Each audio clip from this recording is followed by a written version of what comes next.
hırkasını kendim giydim eynime. Ben melanet hırkasını kendim giydim eynime.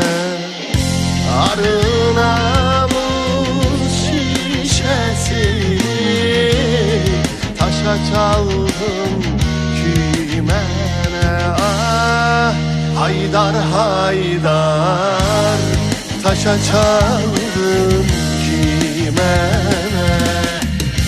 Gah çıkarım gökyüzüne, seyredelim alemi. Gah inerim yeryüzüne, seyreder alem beni.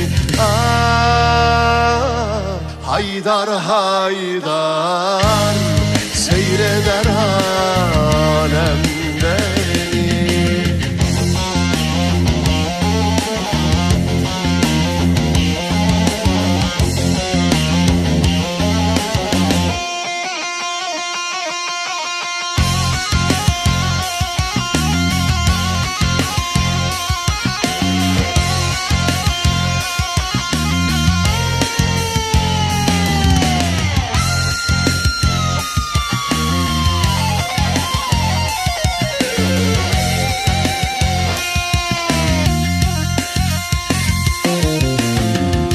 Sofular haram demişler bu aşkın badesine.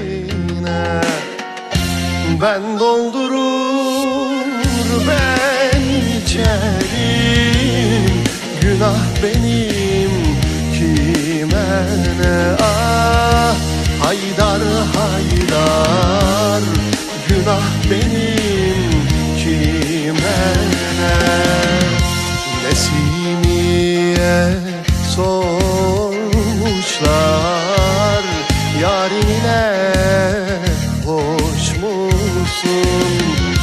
Hoş olayım olmayayım,